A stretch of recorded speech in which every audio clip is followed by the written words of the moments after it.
Hoy vamos a comenzar con uno de los sistemas más importantes, que es el sistema cardiovascular. Siempre en la práctica clínica le llamamos como cardiología. Y una de las patologías que vamos a ver hoy día es la hipertensión arterial, una de las más comunes. Siempre es importante preguntarle al paciente si ha recibido tratamiento o si tiene conocimiento de que tiene hipertensión arterial. Muchos no lo tienen, puesto que es asintomático en muchos casos. Antes de entrar a lo que es la hipertensión arterial hay que definir dos conceptos, ¿no? Conceptos fisiológicos.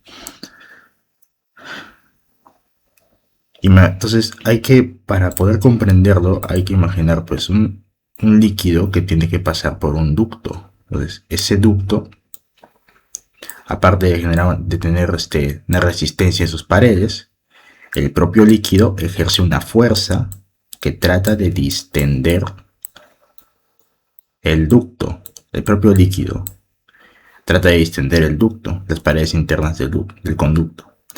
Entonces, cuanto mayor sea la cantidad de líquido que circule por este ducto, o mayor sea la resistencia que encuentre por parte de este ducto, mayor será la fuerza que va a ejercer sobre estas paredes del ducto.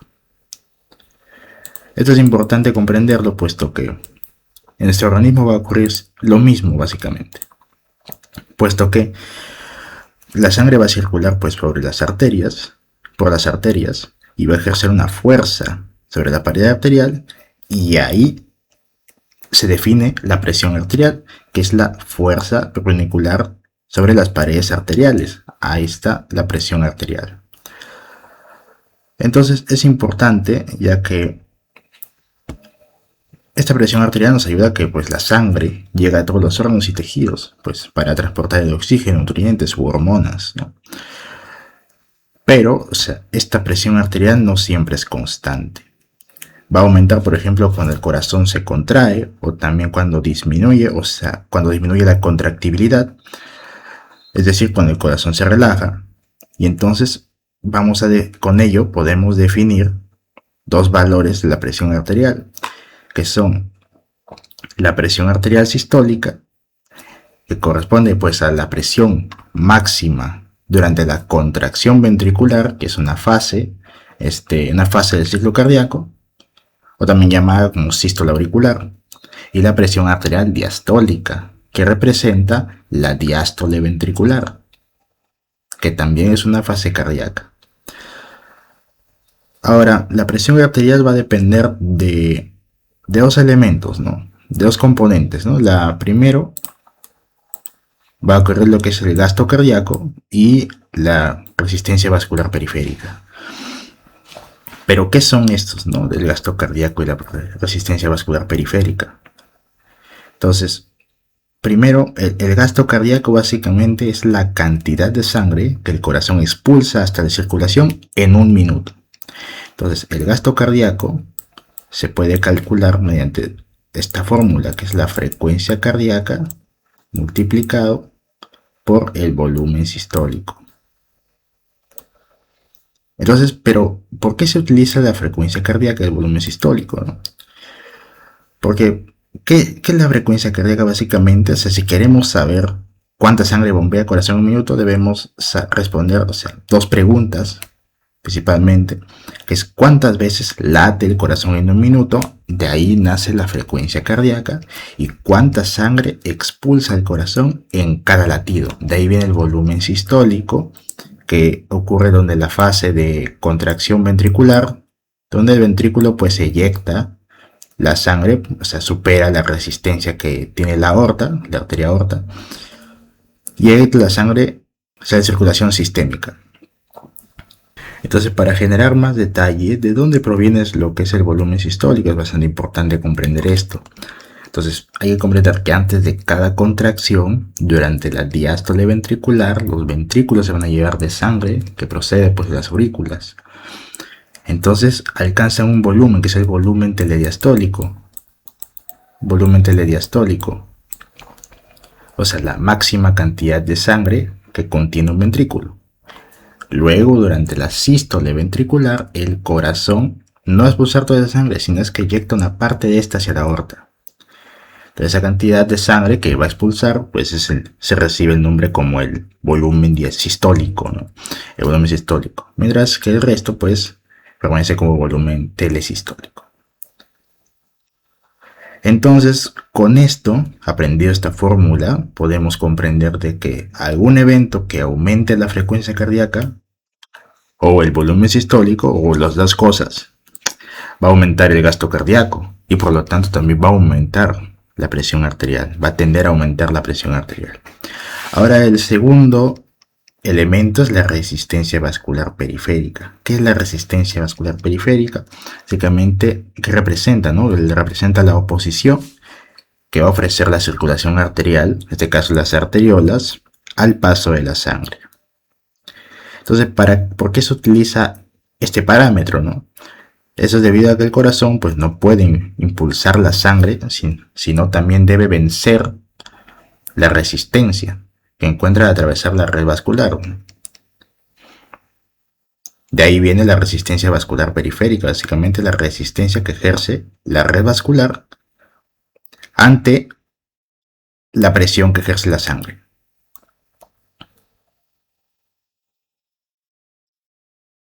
Entonces, viendo lo que son las arteriolas, ¿qué son las arteriolas? Las arteriolas funcionan justamente con este mecanismo de resistencia vascular periférica. Entonces las arteriolas a veces disminuyen su tamaño, disminuyen su diámetro, mejor dicho, y va a aumentar la resistencia al flujo sanguíneo. Entonces, si hay una mayor resistencia vascular periférica, obviamente va a aumentar la presión arterial. ¿Y qué son las arteriolas? Pues las arteriolas son los vasos que más contribuyen a lo que es la resistencia vascular periférica, ¿no? Entonces, poseen ¿por qué? Porque poseen una abundante capa de músculo liso. Entonces, esa capa de músculo liso les permite lo que es modificar su calibre, ¿no? Modificar su calibre. Entonces, cuando este músculo se contrae, ahí viene lo que es la vasoconstricción. Entonces disminuye el diámetro del vaso, aumenta la resistencia vascular periférica y como consecuencia pues aumenta la presión arterial. Entonces, si el músculo liso se relaja, produce vasodilatación, disminuye la resistencia y por ende la presión arterial desciende, ¿no? Principalmente, hay varios mecanismos, ¿no? Como el mecanismo del sistema nervioso simpático, para la vasoconstricción, que actúan sobre los receptores alfa-1 adrenérgicos, la angiotensina 2, la endotelina, la vasopresina. Y por ejemplo, vasodilatadores serían el óxido nítrico, prostaciclina, bradicinina, péptido natriurético auricular, por ejemplo.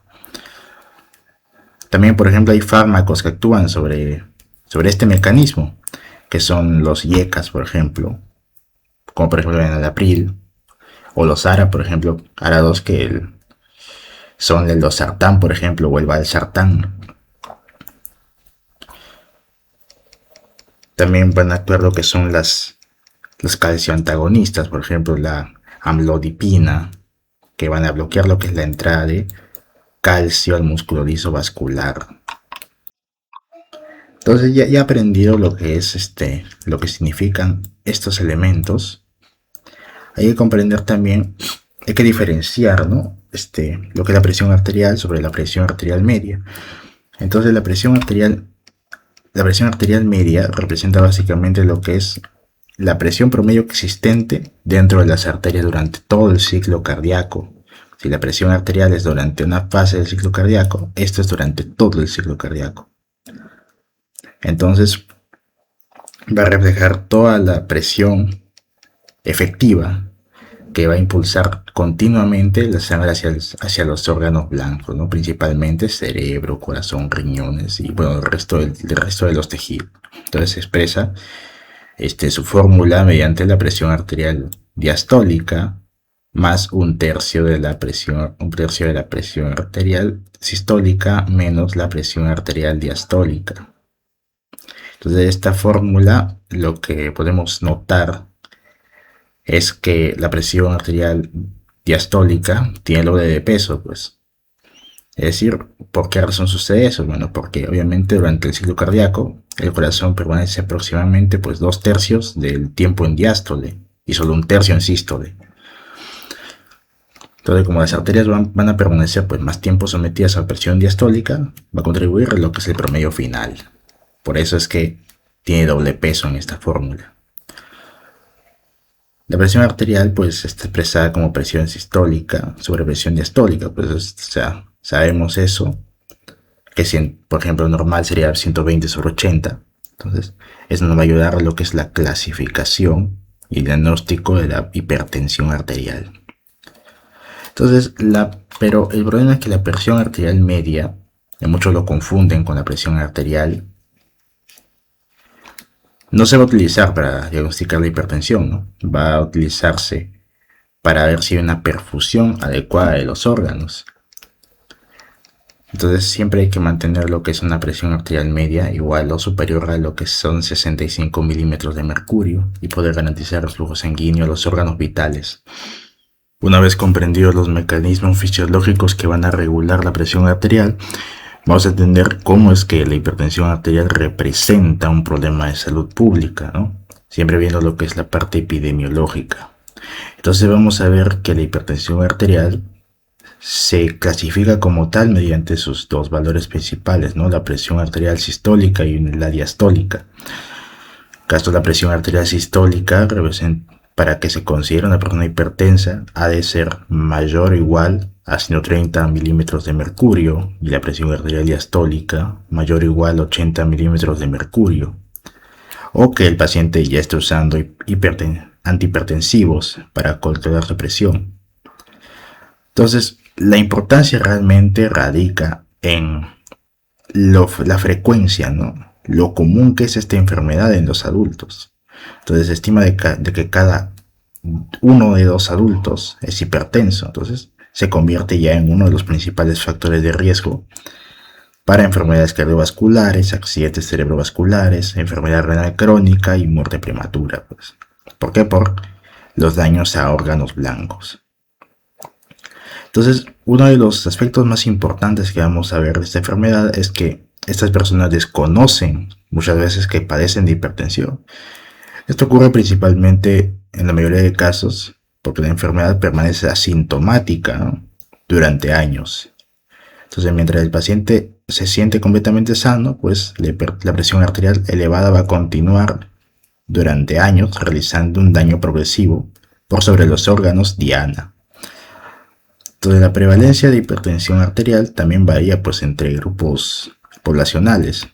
Entonces hay mayor prevalencia en negros, en personas negras no hispanas, donde alcanza pues el 56%. Luego le siguen los blancos no hispanos, que alcanzan el 48%. Los asiáticos no hispanos, que van a alcanzar un 46%, y hablamos de los hispanos, que alcanzan un 39%. Entonces estas diferencias van a obedecer a lo que son interacciones de factores genéticos, ambientales, socioeconómicos y accesos a servicios de salud. Además de ello, la edad va a representar uno de los factores de riesgo más importantes para poder desarrollar la hipertensión. Entonces, a medida que envejecemos, las arterias pierden su elasticidad. Entonces, ¿qué va a causar eso? Va a aumentar la rigidez vascular y por ende va a favorecer la elevación de la presión arterial, dando como resultado pues que 2/3 de cada 3 personas mayores de 65 años presentan hipertensión arterial. Y no solo eso, pues además de ello, una persona que mantiene una presión arterial normal a los 55 años todavía tiene un riesgo de 90% de desarrollar la hipertensión arterial en algún momento de su vida. Entonces, esto se relaciona pues con que la enfermedad va a aumentar su riesgo, va a aumentar progresivamente con el envejecimiento.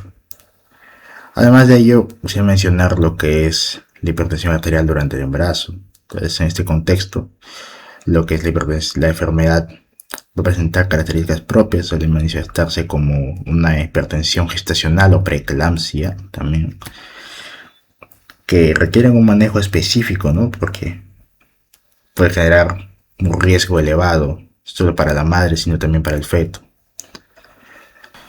Según la clasificación de la presión arterial, es importante conocer esta tabla, ya que nos va a ayudar a comprender, ¿no?, en qué estadio va a estar la presión arterial. Acá, por ejemplo, vemos la hipotensión, que sería menor a 80 milímetros de mercurio y menor a 60 milímetros de mercurio. Una presión arterial normal, menor a 120 milímetros de mercurio y menor a 80 milímetros de mercurio. Una presión arterial elevada, un estado prehipertensivo, antes de entrar a la hipertensión per se, que sería 120 a 129 milímetros de mercurio y menor a 80 milímetros de mercurio. Ahora viene la hipertensión estadio 1, o la etapa 1 de la hipertensión. Aquí ya podemos ver de 130 a 139 milímetros de mercurio, o si no, 80 a 89 milímetros de mercurio.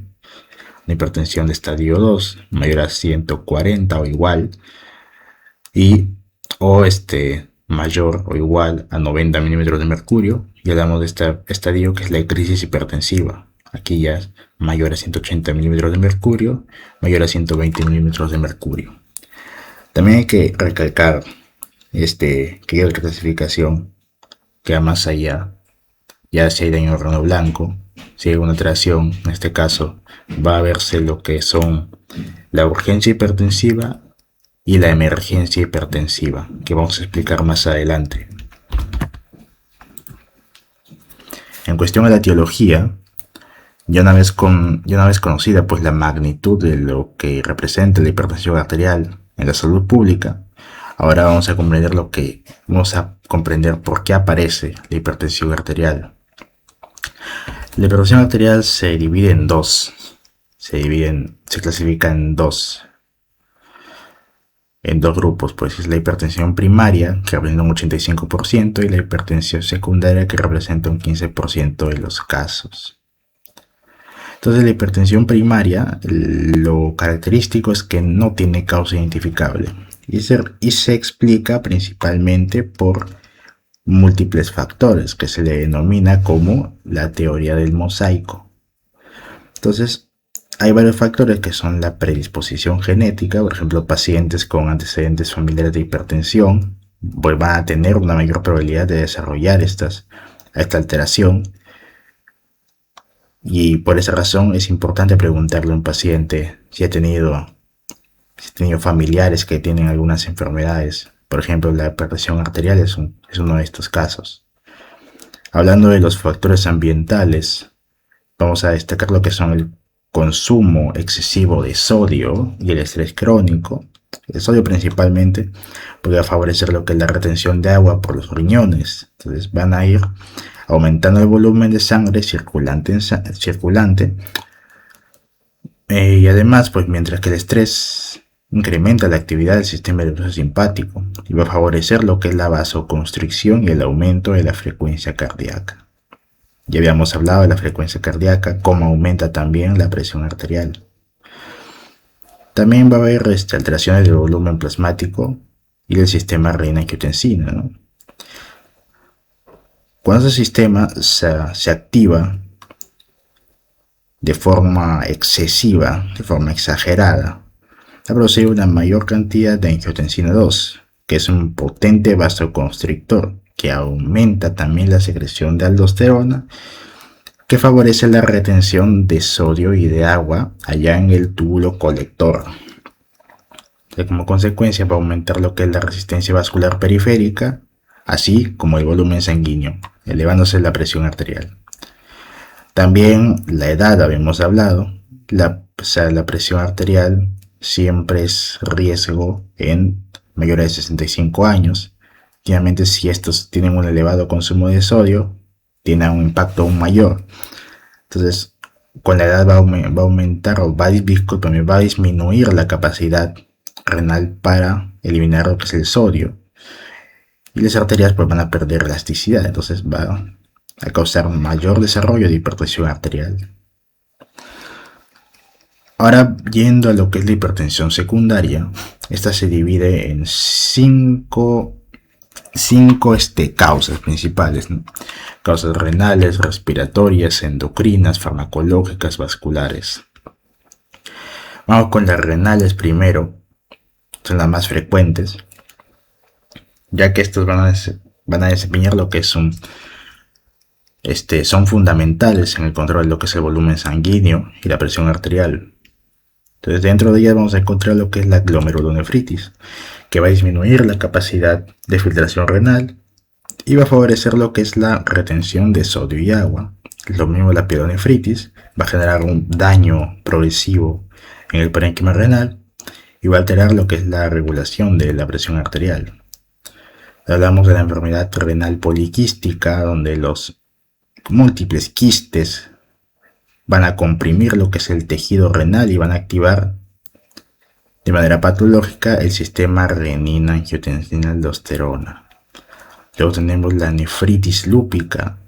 Entonces la nefritis lúpica va a generar pues inflamación renal, va a generar deterioro renal, retención de líquidos.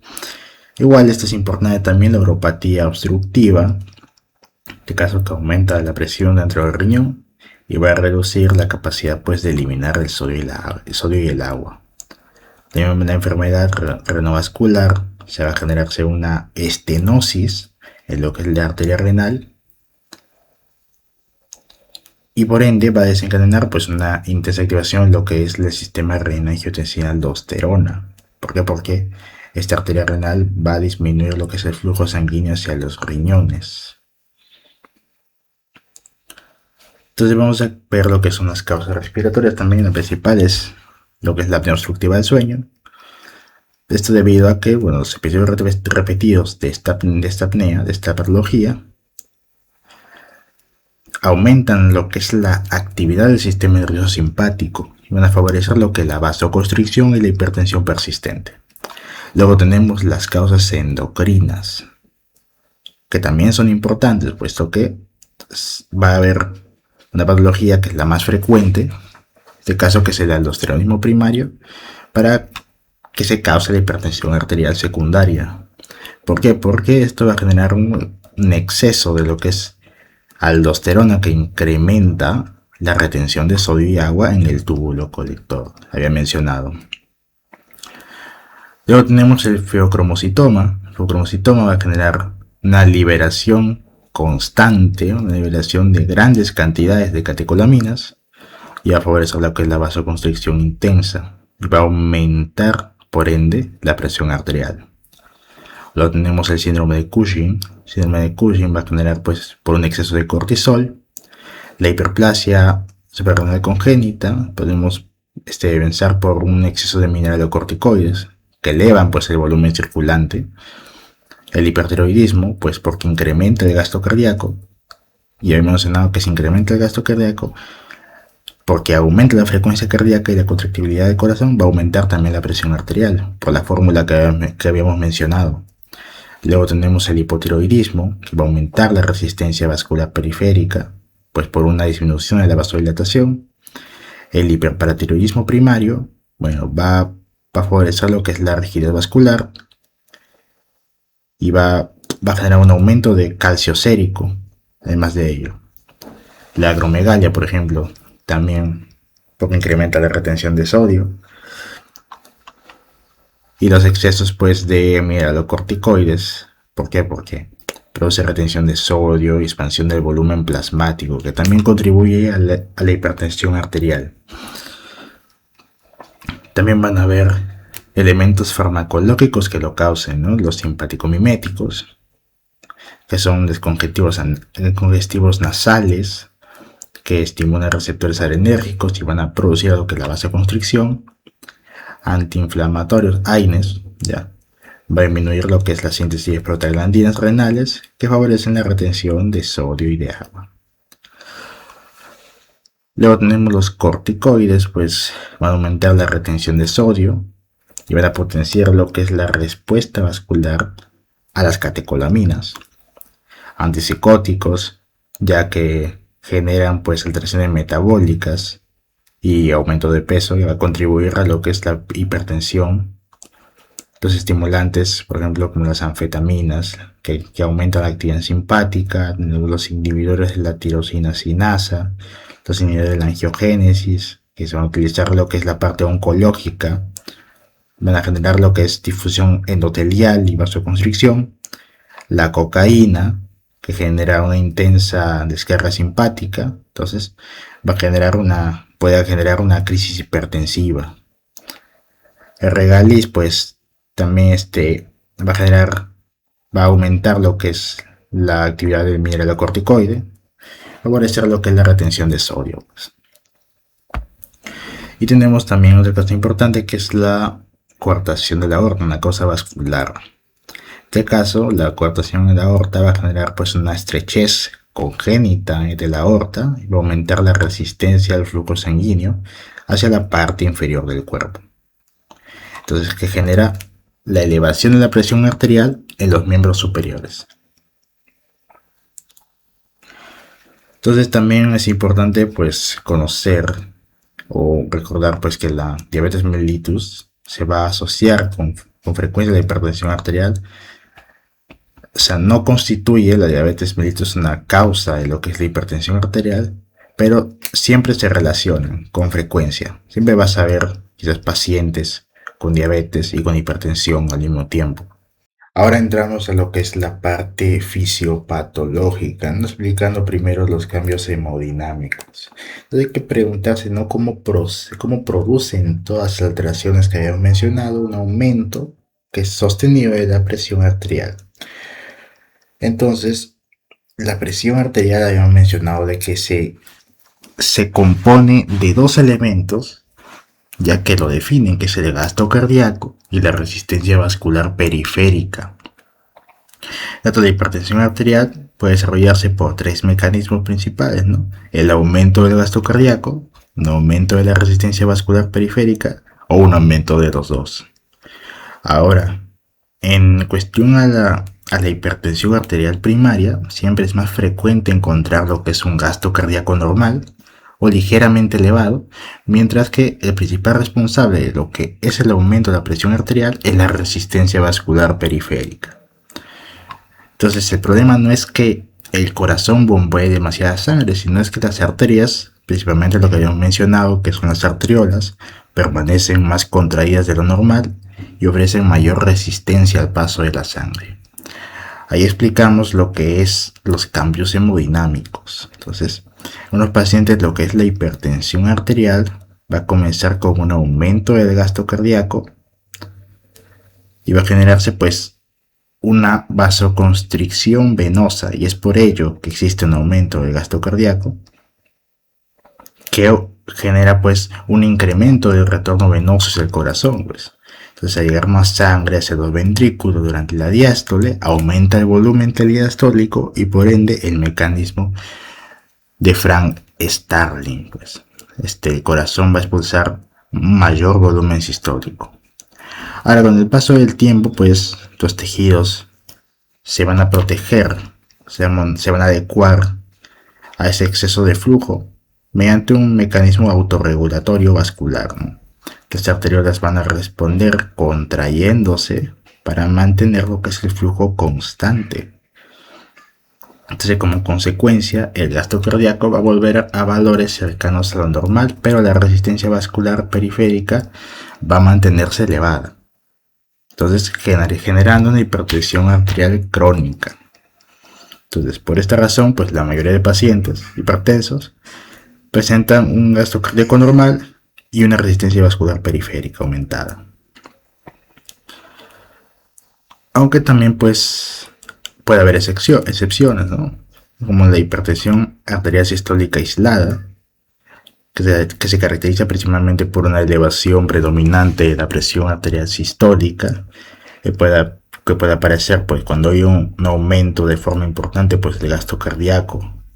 Entonces, como ocurre en la tirotoxicosis, por ejemplo, las fístulas arteriovenosas, la insuficiencia aórtica.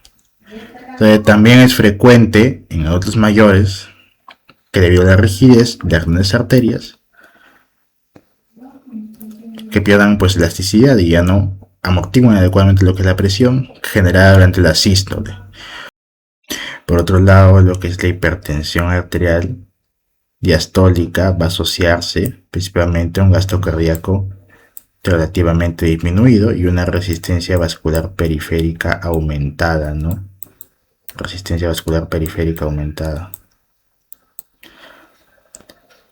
Y lo que es la relación al volumen plasmático, simplemente va a generalmente va a disminuir conforme aumenta la presión arterial, excepto en dos alteraciones, ¿no? El aldosteronismo primario y la nefropatía parenquimatosa, donde pues el volumen plasmático va a permanecer aumentado debido a una alta retención pues, de sodio y de agua. Y en cuestión a un feocromocitoma, la intensa vasoconstricción que genera esto va a reducir el volumen plasmático efectivo. Uno de los mecanismos propuestos para la generación de hipertensión arterial es la alteración del transporte de sodio a nivel celular. Entonces, causado principalmente por un defecto genético hereditario. En algunos individuos pues va a existir una disminución de la actividad de la bomba sodio-potasio TPasa o un aumento en la permeabilidad de membrana al sodio. Entonces vamos a recordar de lo que es la bomba. Realmente va a expulsar lo que son 3 iones de sodio y va a ingresar 2 de potasio al interior de la célula y va a utilizar ATP como fuente de energía. Entonces cuando su funcionamiento disminuye, el sodio empieza a acumularse dentro de la célula. Entonces, ¿qué va a favorecer esto? Va a generar pues un aumento del sodio intracelular y va a reducir la actividad de un intercambiador, que es el intercambiador de sodio y de calcio, que va a favorecer también la acumulación de calcio dentro de las células del músculo liso vascular. Entonces, ¿por qué es importante el calcio en cuestión en la célula? Porque es importante conocerlo, porque el calcio intracelular pues se va a unir a lo que es la calmodulina. De la calmodulina va a activar lo que es la quinasa de la cadena ligera, se denomina, de miosina, que es estas siglas MLSK, y a producir lo que es la contracción del músculo liso vascular. Entonces, como resultado va a aparecer una vasoconstricción más intensa y por ende una mayor respuesta frente a estímulos simpáticos. En cuestión, también estas células van a tener una mayor sensibilidad hacia la noradrenalina, que es principal neurotransmisor, va a ser liberado por las terminaciones simpáticas sobre los receptores alfa-1 adrenérgicos. Entonces van a potenciar aún más lo que es la vasoconstricción. Entonces, obviamente, conocer el dato es que este fenómeno puede encontrarse en hijos normotensos, con padres hipertensos inclusive, lo que apoya pues la fuente de comportamiento hereditario de la enfermedad. En cuestión al siguiente mecanismo va a ser una hiperactividad del sistema nervioso simpático. Entonces, cuando aumenta la liberación de noradrenalina y de adrenalina desde la médula suprarrenal, se activan distintos receptores adrenérgicos, ¿no? Primero, los receptores alfa-1 adrenérgicos, que se van a ubicar en el músculo liso vascular y van a producir lo que es la vasoconstricción y el aumento de la resistencia vascular periférica.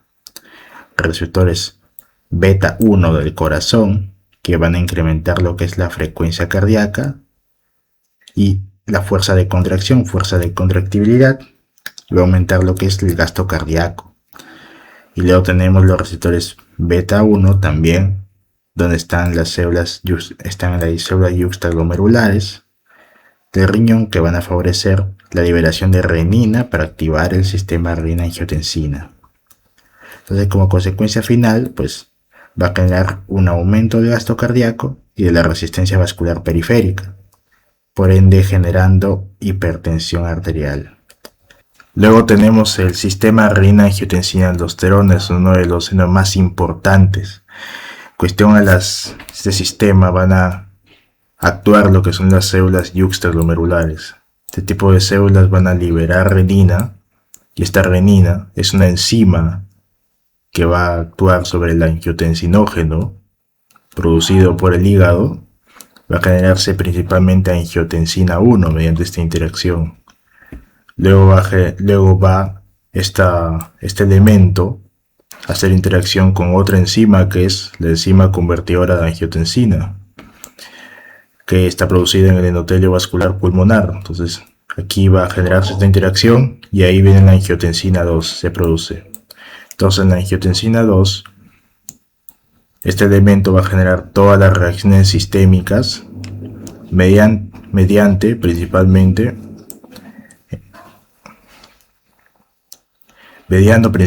en el músculo lisovascular, sistema nervioso simpático, hablamos de la corteza suprarrenal y también hablamos de la hipófisis posterior. Cuestión al AT1 sería principalmente cuestión a la angiotensina 2. Entonces la angiotensina 2 actúa principalmente sobre los receptores AT1 que están ubicados en el músculo liso. Van a causar una vasoconstricción potente y además de ello van a aumentar la resistencia vascular periférica justamente por este mecanismo. También van a generar una mayor actividad del sistema nervioso para la liberación de noradrenalina y así aumentar la resistencia vascular periférica. Luego tenemos la corteza suprarrenal, va a actuar específicamente en la zona glomerulosa y va a aumentar la aldosterona, la liberación de secreción de aldosterona, que va a actuar principalmente sobre los canales ENAD, sodio, potasio, TPasa, para la reabsorción de sodio y excreción del potasio. También hablamos de la hipófisis posterior para la secreción de vasopresina, y esta vasopresina va a generar la inserción de acuaporinas de tipo 2 y por ende mayor absorción de agua. Es por esa razón, por estos mecanismos mediados por la angiotensina 2, es que aumenta la volemia, aumenta la resistencia vascular periférica y por ende genera una hipertensión arterial sostenida. Hay otros datos, o también mejor dicho, estímulos, ¿ya? Que son la menor presión aferente, la disminución de la presión de la arteriola aferente, la disminución del sodio detectado por la mácula densa, así como la estimulación simpática mediante los receptores beta-1 adrenérgicos, y también por la retroalimentación negativa que supone la angiotensina 2. Hay otros datos como por ejemplo que la hipertensión renovascular, que inicialmente es angiotensinógeno 2 dependiente, angiotensina 2 dependiente, justamente por la isquemia renal que produce la hipertensión arterial renovascular, por la estenosis de la arteria renal, y también hablamos de los adultos mayores y afrodescendientes, donde se predomina mediante la genética y también por la predisposición a obtener hipertensión arterial sostenida o de baja renina. También hablamos de hipertensión arterial de baja renina. Luego tenemos déficit de vasodilatadores y función endotelial. Finalmente, la hipertensión arterial también puede aparecer por una disfunción en los mecanismos o cuando disminuyen lo que son los mecanismos normales que están mediados principalmente por esta enzima. Tenemos esta enzima que es la enzima ENOS, se denomina ENOS, o también llamado enzima óxido nítrico sintasa endotelial, que es el que va a sintetizar el óxido nítrico. También podemos hablar de la bradicinina, que es un potenciador del óxido nítrico y que va a ayudar a toda esta respuesta. El óxido nítrico lo que hace es activar la guanidinoato ciclasa, que a su vez activa lo que es el GTP y lo convierte a GMP cíclico, el monofosfato de guanosina cíclico. En cuestión a esto también activa el PKG. El PKG genera una salida del calcio del interior de la célula y disminuye la sensibilidad del calcio de la fibra muscular. Y recordemos que el calcio es uno de los principales elementos que genera la contracción de las fibras musculares. En este caso va a disminuir la sensibilidad y por ende va a generar vasodilatación. Luego, cuando hablamos de disfunción endotelial, va a haber una disminución en la producción de estos elementos vasodilatadores, que son el óxido nítrico y la bradicinina. Va a haber un aumento en la producción de endotelina 1. Entonces, endotelina 1 es uno de los vasoconstrictores más potentes. Entonces va a generar un predominio del tono vasoconstrictor, por ende va a aumentar la sensibilidad al sodio y por ende va a aumentar la resistencia vascular periférica sostenida, es decir, una hipertensión arterial primaria principalmente. Luego, cuando hablamos de complicaciones, anatomía patológica, es necesario ver primero cuáles son las complicaciones de la hipertensión arterial. Las principales son la lesión a órgano blanco. ¿Cuáles son los órganos blancos de la afección de las complicaciones de la hipertensión arterial? Son el corazón, el riñón, el encéfalo y la retina. Entonces, ¿qué enfermedades podrían causar? Enfermedad coronaria, infarto del miocardio, insuficiencia cardíaca, ACV hemorrágico principalmente, insuficiencia renal y disección de la aorta, y complicaciones también como la muerte, por ejemplo. Aparte de ello, van a haber cambios vasculares histológicos, ¿no? ¿Por qué? Porque, la hipertensión arterial lo llamemos la sangre que está condicionada por esta hipertensión genera presión elevada sobre los vasos sanguíneos, sobre el endotelio exactamente, así que va a generar cambios estructurales. Entonces, ¿qué va a generar? Arteriolosclerosis, es lo principal. ¿Qué es la arteriolosclerosis? Es una afección que genera engrosamiento y endurecimiento de las pequeñas arterias y arteriolas. También se denomina como hipertrofia de la capa media. Eso es debido al aumento de las células del músculo liso. Esto debido a la respuesta al esfuerzo continuo que van a realizar al soportar la presión elevada. Además de ello, podría haber en algunos casos hiperplasia, un aumento de las células musculares lisas de la pared vascular, y hablamos de otro hallazgo, por ejemplo, la hialinosis arteriolar, que es producida por un depósito de proteínas plasmáticas y de material hialino sobre la pared de las arteriolas lesionadas. En cuestión a los estrechamientos vasculares, puede ocurrir aumentando lo que es la resistencia vascular periférica, genera un llamado círculo vicioso, ¿no? Hay estrechamiento vascular, hay mayor resistencia vascular periférica. Y eso también puede generar, lo que había mencionado al principio. Cosa que perpetúa la hipertensión, Cuando hablamos del remodelado cardíaco, esto también es importante. Cuando la presión arterial aumenta, el ventrículo izquierdo debe generar una mayor fuerza para poder aprovechar la resistencia de la arteria aorta, y expulsar la sangre hacia la circulación sistémica.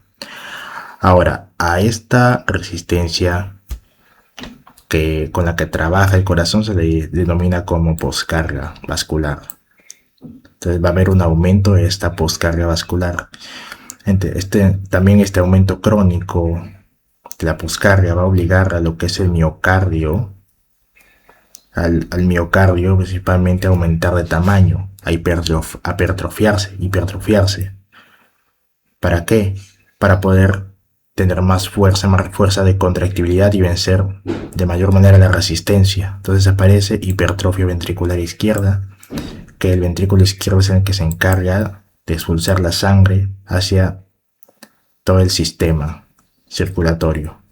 Principalmente esto sería algo adaptable, el corazón se adapta ante este mecanismo.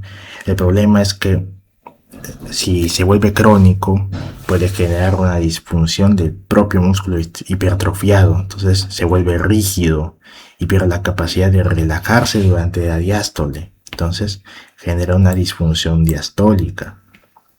Todo el ventrículo pues va a presentar dificultades para llenarse de manera adecuada. Entonces, con el paso de los años, el miocardio puede presentar lo que es fatiga, entonces va a presentarse como una pérdida de la fuerza contráctil, entonces se dilata progresivamente. Entonces aparece lo que es la insuficiencia cardíaca posterior a la dilatación ventricular. Luego tenemos las manifestaciones clínicas, ¿correcto? Ya vemos que principalmente normalmente es asintomático, los pacientes no van a llegar con síntomas exactamente de hipertensión arterial, es más, muchos ni saben que tienen, pero siguiendo el proceso diagnóstico es menester saberlo. Podemos detectar lo que es la hipertensión arterial en un paciente que no sabe si lo tiene. Siempre es importante ver lo que son las complicaciones, como por ejemplo de que la enfermedad coronaria es un ejemplo. Esto se causa también debido a que la hipertensión arterial va a generar o acelerar el desarrollo de lo que es la aterosclerosis en las arterias coronarias. Entonces va a generar también un infarto o el miocardio por una obstrucción del flujo sanguíneo hacia el músculo cardíaco. Una insuficiencia cardíaca también puede generar por el remodelado y deterioro cardíaco, ¿no?, que había mencionado anteriormente. También puede generar accidente cerebrovascular, ya que las pequeñas arterias cerebrales que están debilitadas por la hipertensión sostenida pueden romperse y generar una hemorragia cerebral. También hablamos de la insuficiencia renal, pues ocasionada puede ser por este daño progresivo de las arteriolas y glomérulos renales. Y hablamos de la disección de la aorta, que es una complicación bastante grave debido a que la presión elevada va a favorecer el desgarro de la capa íntima de la aorta. Entonces va a permitir que la sangre disecte la pared del vaso. Todas ellas pueden causar complicaciones finales, que es la muerte, pues. Cuando hablamos de la hipertensión arterial, hemos hablado de dos clasificaciones principales de la hipertensión grave, que es mayor a 180, mayor o igual a 180 presión arterial sistólica y presión arterial diastólica mayor a 120. Primero tenemos la urgencia hipertensiva, ¿no? La urgencia hipertensiva,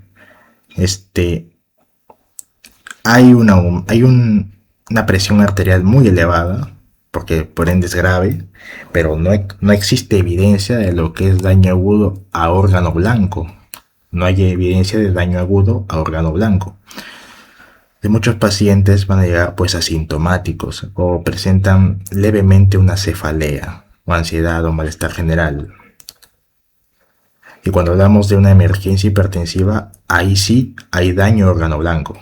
Entonces puede haber encefalopatía hipertensiva, insuficiencia cardíaca aguda, síndrome coronario agudo, insuficiencia renal aguda, puede haber retinopatía hipertensiva grave. Entonces es importante también señalarlo porque hay una escala que nos indica cómo es la retinopatía hipertensiva.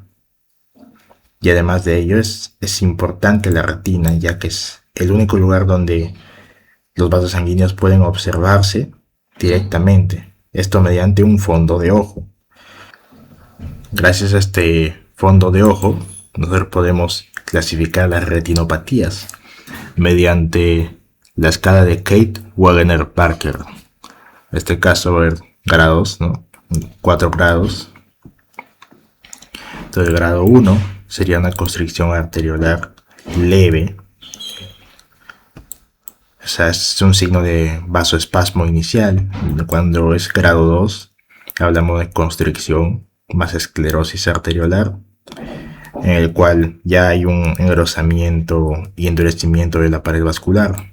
Cuando hablamos de grado 3, va a haber un daño vascular importante, pues ya hay hemorragias retinianas, exudados algodonosos y exudados duros. Y además hay ruptura de la barrera hematorretiniana y además de ello isquemia. En cuestión al grado 4 va a haber ya edema de papila, que es un signo de mal pronóstico, pero pronóstico, en el cual también se le denomina papiledema, el cual ya indica una hipertensión severa, pues ya hay un aumento de la presión intracraneal que constituye un signo de emergencia hipertensiva y puede generar un daño neurológico grave.